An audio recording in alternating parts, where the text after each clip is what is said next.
my first update for the second generation of my current household based on the Cranewives' debut album, Safe Ship Harbored, one of the best albums ever made. I'll stand by that for all of their albums. Are on Generation 2, The Diving Bell. I know it's been a short amount of time since I released the last update, but I just can't get enough of playing this family. So the lyrics chosen for this generation are, I will drown for you, sink to black from blue, and let the water win. Wear you round my waist, hold your heart like waves, open my lungs to let you in. Follow my heart whole, sink me like a stone. Water rushes in, and I will welcome it. I'm not afraid to give you everything. I definitely suggest, listening to the song because it's amazing. Even if folk music is not your thing, you were raised with love and caution, but to keep things light, your parents would spin their warnings into whimsical stories as you stayed together by the lakeside. Those stories of caution and life lessons that your parents taught you inspired you to look beyond reality and into the world of poetry. You always had a positive outlook on life, though your poetry never shied from expressions of negativity and sorrow. The poetry is your outlet and your elegiac downfall. When you meet them, all the artistic pieces fall into place. You couldn't have written your meeting better yourself. You find beauty in their depths, in the worst parts of them. You write it into your poems and you turn their flaws into art. They drag you down into the depths of the waters in a way no weight had ever before. You don't think of the possible consequences, nor do you really care. You aren't afraid. You'd be happy to give anything to them. The colors are gold and deep blue, or I'm kind of just doing yellow and deep blue, but yeah. Traits are cheerful, active, and loyal. Since childhood, she always has to have a pond, pool, lake, or ocean near her home. She swims as a hobby, maxing the fitness and diving skills. You gotta enter the diver career as a teenager, but I did just find out that the diver career is not one you can enter as a teenager. For some reason, that's the one part-time career that you can't do as a teenager. So, instead, either go into the lifeguard career as a teenager, or enter the diver career as an early an adult. Become a successful author, writer, author branch. Reaching level 10 of the career, though you prefer writing poetry on your own time. Meet your lover in a way you can only describe as poetic. Write poetry collections throughout your life, reaching writing level 10, and complete the best-selling author aspiration. Ignore any issues in your relationship with your lover and spin them into poetry. Make a huge sacrifice for the one you love. So that is my Gen 2 Diving Bell. I showed you how all of them are looking in CAS already at the end of the Gen 1 update, but I'll recap the household to you real quick. Our household is currently made up of Ophelia, my founder, Ronan, the eldest child, and Nessie and Nori, the younger twins, as well as Ophelia's elderly cat, Bubbles. Nessie is our heir for this generation, and I talked about why in the last video. When I spun my Wheel of Fate for their identities, I found that Ronan is bi, Nori is asexual and straight, and Nessie is a lesbian. So, let's get into the lore dump. So, I hit play for the first time in 6 months, starting a new generation off fresh, and literally not a second went by before I got the notification that Akira, Ophelia's dad, and Nessie's grandfather died. They were very close. They just moved out of his house because he and Ophelia's mother supported Ophelia in every way after her divorce. Ophelia made some Rice Krispie treats, and then right after that, San died, who was Ophelia's best friend, by the way. She burst into flames, apparently. Amazing start to the generation. Speaking of Ophelia, she still does have to max her fabrication and baking skills for her generation, starting with just level 7 on both of those skills, but It seems like Ronan chose Nessie as a love for fitness as he was on the treadmill in the free period, and Nori might share Nessie's enjoyment of writing, as she uses the journal Ophelia gave her to vocalize her feelings about her grandpa dying. Nori saw a group of girls hanging out and she decided to introduce herself, as she is cheerful, naturally charismatic, and has high self-esteem. She introduced herself to a girl named Kira Moore, who, interestingly, was very sad, just like Nori. Nori automatically felt connected with her because of that, and they also had good compatibility and both got the interesting sim first impression. I'm definitely going to explore a friendship with her. I'm trying to get my sims more friends because I am bad at that. And then I found out that she's also a cat lover, which is perfect because Nori is also a cat lover. Gee, they have to be best friends. After talking to each other, they both weren't feeling all that sad anymore. Struggling with the recent loss, Nessie decided to play some basketball to get her mind off of things for most of lunch period. On the first day, it was their first exam, which is obviously super fair and great for them, and Nori unfortunately did fail her first test, so she gained the fear of failing tests. Nessie went for her first shift as a lifeguard after school and strictly enforced the rules. I thought a bit about the reason she got a job and her siblings didn't, and she wanted a job because she wanted to sacrifice her time for her mother and siblings. I think she just really wants to provide so badly, and I think that's a big part of her. She wants to do the same for her future partner, though she may not have thought about it much yet. I do think she has a deep sense of yearning for the relationship she may have in the future, though. That night, our grandmother, Allie, invited Nori to embarrass themselves at karaoke. Her husband just died, and she's probably gonna die soon too, so Nori went with her. We sang a country duet with her, and absolutely bombed it just as we wanted. They're in the Jokesters family dynamic. It was super fun and super cute. Kind of broke down crying in front of Allie, and Allie comforted her. She then went home to study for her tests, and then she went home to study for her tests. Ophelia and Nori have the anger grief type, and Nessie has the holding it together grief type, but in the middle of the night hers also changed to anger. all peas in a pod. Nessie awoke in the middle of the night, angry at the world for the death of her grandpa, and probably still mad about her father's death too. Calmed down, she went outside and swam. She has a fear of the dark, but the water calms her. She did start freezing to death though, because I didn't pay attention to the weather, so I had her go inside and just write in her diary instead. It just became winter, so Nessie can't really swim in their lake right now. She and Ronan went to the neighborhood gym together Sunday morning. Their uncle Oscar was there, and Ronan chatted with him while Nessie swam in the pool. Ronan is starting to get some feelings of insecurity, thinking that nobody likes him, poor guy. He was bullied as a kid and doesn't have very many friends right now, so I get it. I saw a stray cat named Chiquito walking past our house, making lots of noise, meowing at the world, and because Nori is a cat lover, I had her say hi. She played with him for a tiny bit, and they already became friends, so we adopted him. He's fluffy, talkative, and clever. He ran into the house and upstairs to see the rest of the family the moment he was adopted. He then slept in Bubbles' bed, making himself very comfortable. Bubbles normally sleeps on the couch anyway. The next day at school, both Ronan and Nori got attractiveness alerts for a guy named Ricky. Ricky definitely seems a little more interested in Nori, going up to show her things on his phone and stuff. Ronan got an attractiveness alert for a girl named Denise. They do seem to be getting along very well when they ended up talking to each other. Nessie sat down at the table with some people and they all got up right after. But then a bunch of people came to sit down. That included Yumiko, Ronan's bully that bullied him as a child. So, hell no. Nessie was a little mean to scare her off because, yeah, no. But unfortunately, Nessie did find her instantly attractive. Nessie! That night, Kira invited Nori to hang out at her house. She just makes me so excited because I want them to be friends so bad. She's in Oasis Springs, and her mom is actually the doctor who delivered all 3 of the second-gen kids.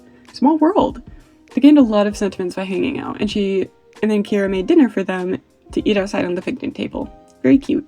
In the middle of the night, I was just watching the cats play together because they're adorable, and then the toilet burst into flames. With Ophelia on it, unfortunately. Whole family in the teeny tiny bathroom, Ophelia on fire, stressful situation. Nessie extinguished both her mom and the toilet, but now I'm afraid of the toilet. We don't have the money to replace it, but we do luckily have a second toilet upstairs.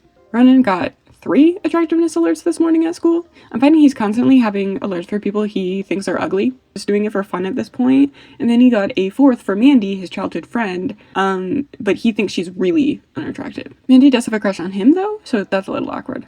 Ronan dropped a little flirt with Denise. He had the whim to ask her on a date, and he did hold her hands successfully. Ronan got a 5th attractiveness alert for that I'm having too hard of a time keeping up.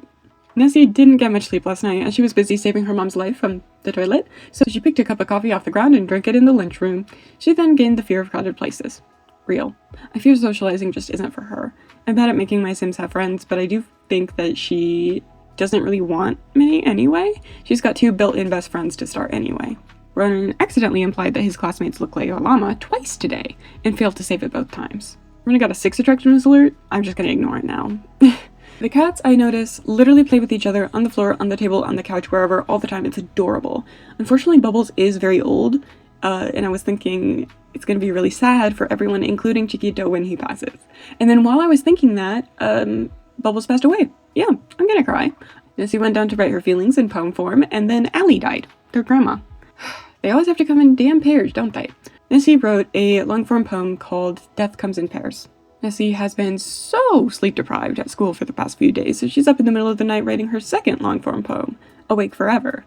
Chromatic came around, and instead of listening to the criminals and businessmen, Nessie went outside to write in her journal on a bench and then take a nap. That's my girl. Ronan gave Denise a big hug and asked her if she maybe wanted to hang out later, like a date. They went to a cafe, he was feeling very confident, and she was feeling very flirty.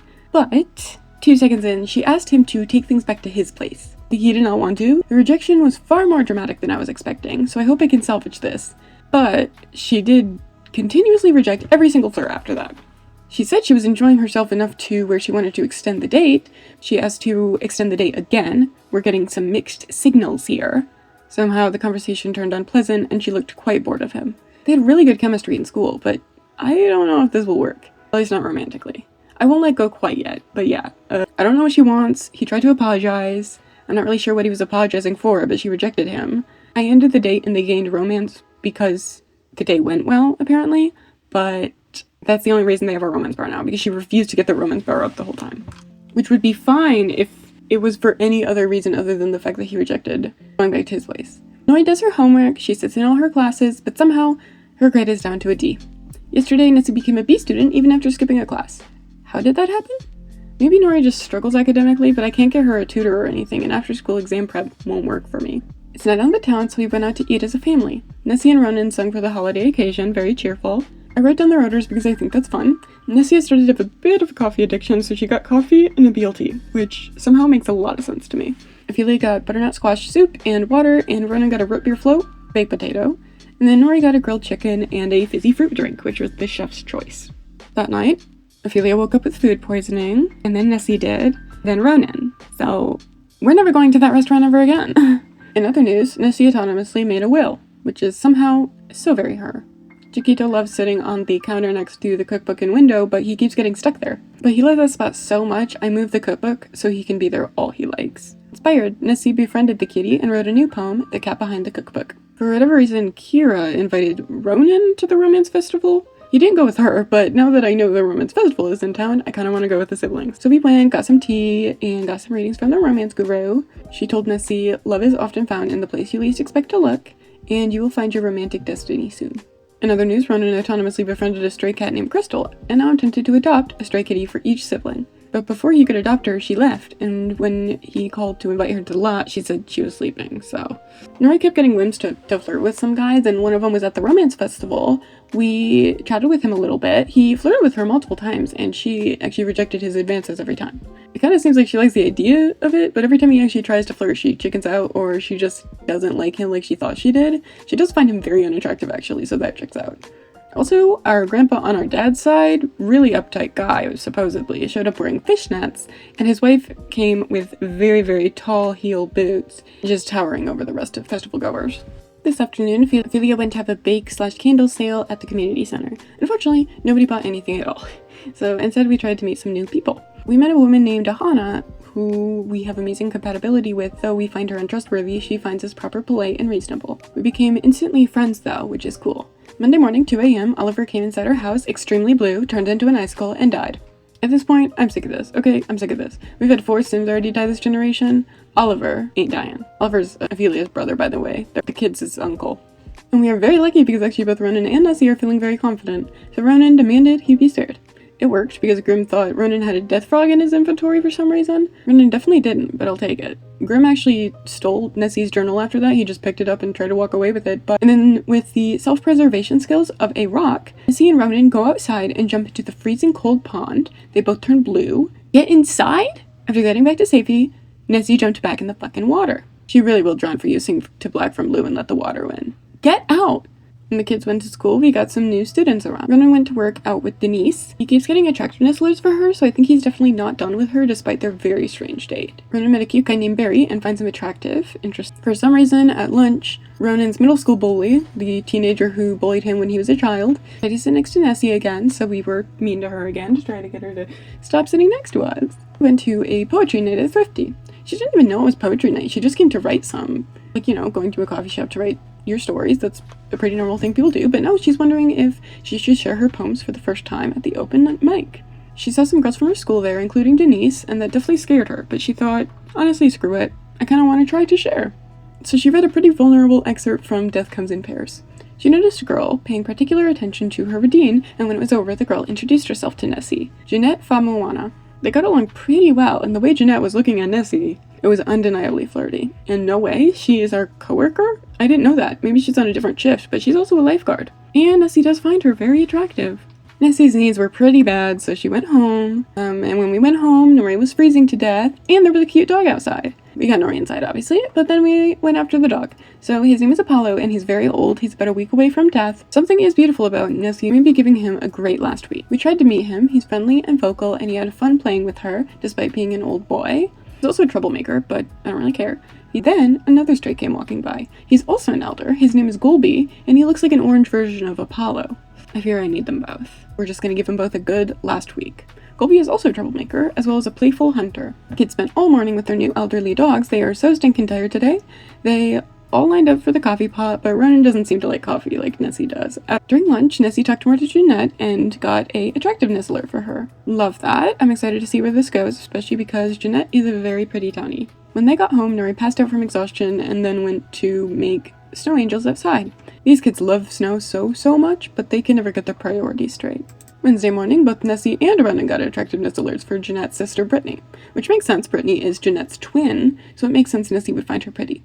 It's cool that both she and Jeanette are twins with a slightly older teen brother too. And Ronan just gets attractiveness alerts for anybody nowadays, so that's no surprise. So this next prom will actually be the kids' first. They're juniors now. Ronan is older, but they still aged up in the same week. So we have to figure out what we want to do with that. I think this prom Ronan will try to invite Denise, despite the fact I really don't think she's meant for us. Nori will invite Kira as a friend, and I'm not really sure about Nessie. It's only been a few days since she met Jeanette, after all. We had a very glitchy fire drill during which Nessie just ended up talking to Jeanette. It seemed really easy for Nessie to talk to her. Nessie has very few people she's ever talked to, and if she has, they haven't gotten along all that well, and she seems just really at ease with Jeanette. I think the reason for that is maybe that Jeanette approached her about her poetry, which no one had done before, and it made her feel safe. During lunch, Jeanette and Nessie stayed in the classroom to talk, and Ronan went somewhere private to make his promposal sign. I'm actually very nervous Denise will reject him. Jeanette is so down bad for Nessie. Whenever they talk, she acts like it's super hot in here and constantly is surrounded by love hearts. And it doesn't look like Nessie is too far from feeling the same because she did get a crush on Jeanette. That night, Nori crammed studying because she's a D student and all her siblings are A student, even though she works way harder than all of them. Nessie even got invited to early graduation. Gosh, I feel bad for Nori.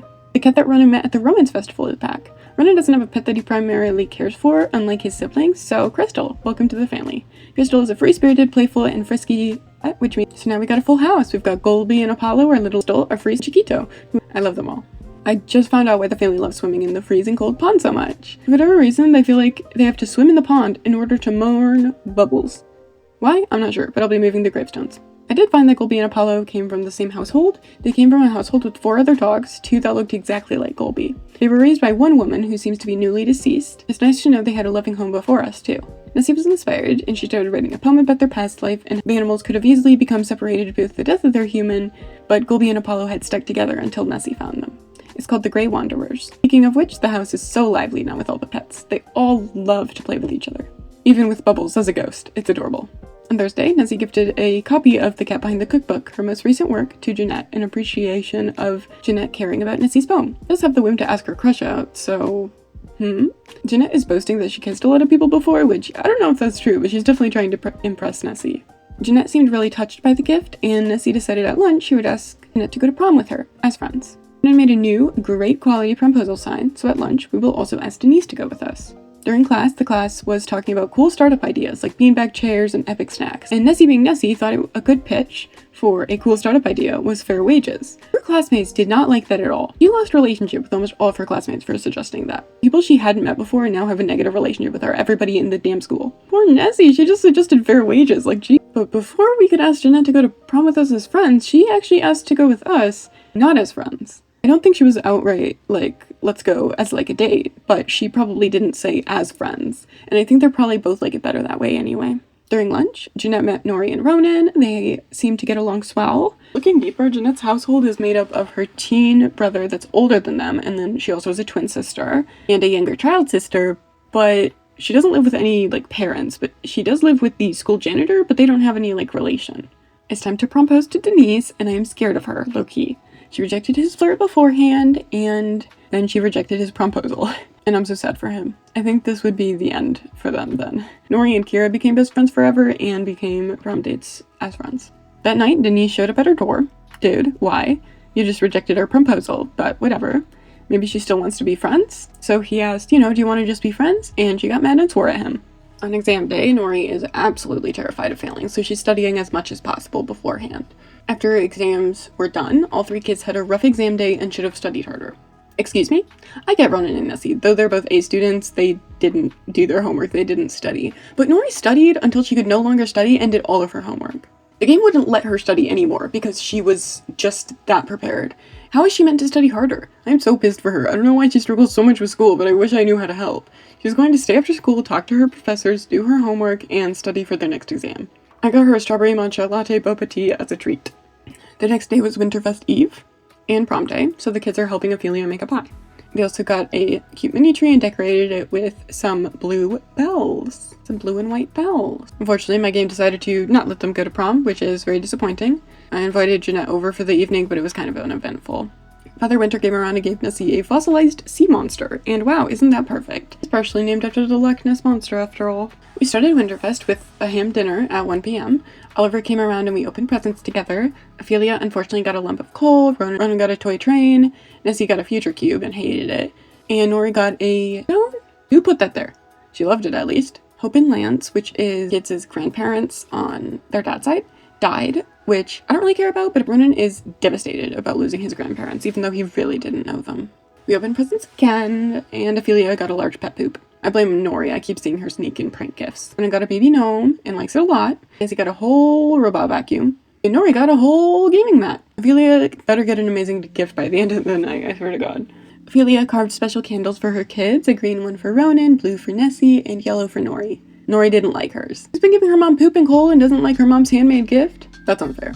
Ophelia opened a gift and it was coal again. And then her fourth gift was a wolf eel.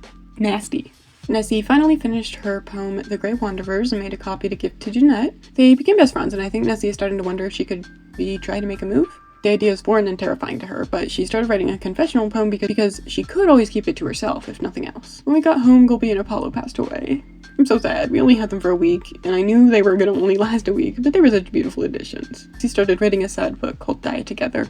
In the afternoon, the kids did some research into university, since I'm thinking all three of them would try to go. So I think they'll stay at home their first year. Nessie would go into language and literature, obviously, but the other two I'm not so sure yet.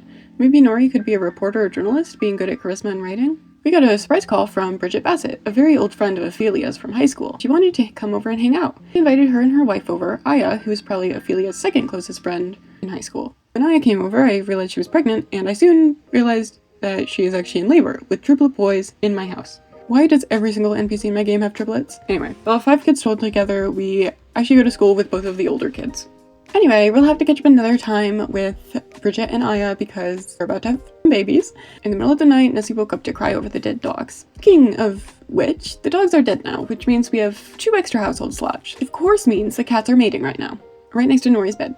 They then went outside to leap in the snow together, which is actually very cute. They're kind of cute together, to be honest. Anyway, since Nessie can't sleep over her grave, she's going to apply for some scholarships and continue writing her love poem for Jeanette. Okay, yeah, Crystal is expecting kittens with Chiquito. We aren't horribly poor, but we're definitely not too well off, so we will have to commute to school for at least the first year of college. Kids applied for a scholarship for the poor household funds because we have $300. We have to play soccer to do the athletics scholarship, which is dumb because all 3 kids prefer basketball or swimming. And for his senior year of high school, Ronan will join the high school football team, which also isn't completely his thing. So Ronan and Nori are kind of going nowhere on the romance front. The only person Nori ever got an attractiveness alert for aged up and got married, so Nori is very picky with her attractiveness alerts. Alright, Ronan got an instant attraction to a boy named Sawyer, who is apparently Aya and Bridget's biological son, even though he doesn't share a last name with either of them. And Ronan got a crush on Sawyer pretty fast. When we got home, Crystal gave birth to a girl kitten and a boy kitten. We named the girl Cece and the boy Zero. They look the same color-wise and are both frisky, fluffy, and free spirits, but their face shapes are quite different. I probably will still have a hard time telling them apart from afar, though. Apollo came out of the grave for the birth to meet the new kittens, too. Aww. Onto the final week of 13hood. The girl who bullied Ronan as a child is now pregnant. So I'm a little worried for that kid. They physically could not do their first exam, so that's great. Hopefully they'll be able to ace their second exam. Ronan and Nessie did stellar, but Nori got her grade down to a C right after getting her grade up to a B, and gained a fear of disappointing her parents. Well, that's not a valid fear. I'll let her keep it and try to work through it. Ronan is now jacked, by the way. He's huge. Ronan got 11K in scholarships because he agreed to join the sports team, and Nori didn't even get the scholarship for poor people. Neither did Nessie, and they didn't give her the scholarship for high handiness skill either. We don't have any financial support for the 2 of them then. When Ophelia got home, Nori wanted to set expectations with her, meaning figuring out what her mom wants for her so she can't disappoint her. Ophelia gave her a huge smile and a double thumbs up, told her that she could never be a disappointment, which I think is obvious from Ophelia. I don't really know why Nori would think that Ophelia would be disappointed in her, but anyway. It's been a while since Winterfest, but we still have the pile of gifts in hopes that Ophelia's 5th gift will actually be good and not coal or poop. Final gift before throwing away the present pile was a carrot. Poor Ophelia. Oh great, guess who's having hot daydreams of Jeanette? Ronan. Later he invited Sawyer over to ask him to prom his buddies. He's too nervous to do it any other way after Denise, but Sawyer's answer was very enthusiastic, and so I feel like maybe that was the wrong option. Maybe he would have said yes if we wanted to go to prom not as friends. 5 minutes before the start of prom, Nessie finished her confessional poem. She isn't really sure if she'll actually share with anybody, but we'll see. So prom still isn't working for me, unfortunately, but I was determined to be stubborn and ignore that, so I tried my best to pretend to have a prom. So after some talking, Nessie got brave and gifted Jeanette her confessional. Went very, very well. She revealed her crush and they stargazed together. Still no romance bar, but things are different between them now, for the better. The next day, Jeanette asked to come over in the morning. Nessie had done approximately 3 romance interactions and already hit romance level 3 by the 3rd. My goodness. She gotta be a natural at romance somehow, maybe it's the poetry powers. Jeanette and Ophelia met. They've got amazing compatibility, and Ophelia thinks Jeanette is funny. Jeanette thinks Ophelia is responsible. Nice. At the end of the day, Nessie and Ronan went to the gym because it's been a while. We saw a lot of familiar faces there. Ronan's middle school bully, both of Ophelia's little brothers showed up too. Denise showed up. Another girl we went to school with showed up, and she's a young adult and now is pregnant with boy triplets. Why is literally everybody pregnant with triplets? Anyway, Jeanette showed up too. We said hi quickly, and Jeanette flirted with her enough to get an actual romance bar between them. At 10:38 p.m. I realized, oh, wait a minute, it's Ronan's birthday. Ian didn't tell me, so I had Ophelia make him a cake, and then they had a little celebration. I gave him the love bug trait because of the absurd amount of attractiveness alerts he got for people he even thought were mediocre and ugly. Like, he's just doing it for fun, falling head over heels for fun. He got it from young Ophelia, I suppose. He graduated with honors. Bad news, we can't pay our bills. Good news, Ronan got accepted into university. But right now, we don't really have the money to get him into university either. Our bills are so high, I don't know why, maybe it's because our lot is big, but that's just because we have a big pond. But we got lucky because Ronan did get 11K in scholarship, so his first term at least would be free. For his major, I'm not really sure. Unfortunately, he doesn't really know what he wants, and he knows that right now his family, now and in the future, needs stability. He's going to go into economics to get a good paying job. His initial classes are basic economic theory, marketing moves, and an elective, color theory for painters. He's naturally good at painting, and I think he's going to hope in the back of his brain that maybe he wouldn't have to go into business, and that he could do something else he loves. But right now, he doesn't even really know what he loves. He unfortunately can't find a job because he's required to be part of the soccer team to get his biggest scholarship. Actually going to have Nori get a part-time job even though she's still a teen because she is really going to need it when going into uni. Very unfortunately, this family does not have the luxury of focusing on school only. Nori became a barista. She works Monday through Friday, 5 to 7 a.m. before school. A little brutal, but it's only 10 hours a week. Nori and Nessie started to work on their applications. Nori had quite a hard time with high school, but she still strives to succeed in school, and she doesn't want to struggle, and she's going to keep trying, hoping college will be better. First day of being a barista, her boss wanted her to clean out an extremely gross and moldy old container, and it would be so hard to do so. It's like a new kid humiliation ritual. She unfortunately did fall for it. She tried so hard to clean it. She didn't want to be fired on her first day. The manager had left by the time she was done, and she was late for school. Nessie is already writing level 8, which is insane. She started writing her first poetry collection before they were just individual poems, called Molding Wallpaper, about growing up in a poor, struggling household raised by a single mom.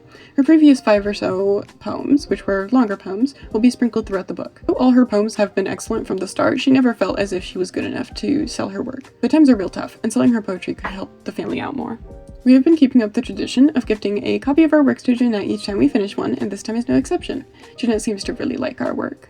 Molding Wallpaper is complete, and it's time to publish it as our debut collection. It is also time for our birthday party, for the girls' stage of young adults. We invited our uncles, Jeanette, Kira, and our cousin Isaiah, who recently became a teen. Uncle Oliver, Isaiah's father, also came over. He has a negative relationship with Nessie, and I wasn't sure why, but I did catch him yelling at Nessie at her birthday party, so I was just about to have Nessie blow out her candles until I noticed someone else was having a birthday.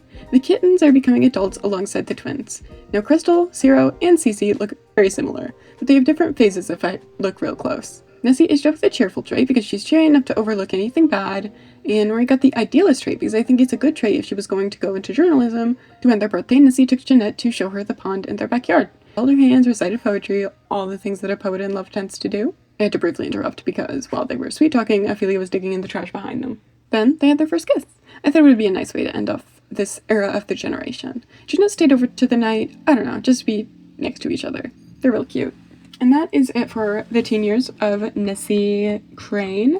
I am sorry, I know that this was a little bit of a long-winded video. It was longer than the other ones and it wasn't even like super eventful, but I think I just had to write a lot because kind of focusing on all of the kids, focusing on what's going on with Ophelia like I did in the first gen, I was focusing on like 3 times that. I'm still not even sure where I'm gonna go with this generation. Like I know the rules and I'm still trying to figure out how to apply them, but I'm excited to get into their young adult years. I hope you enjoyed this video. I will see you guys next week for the return of Dead of Night. Goodbye!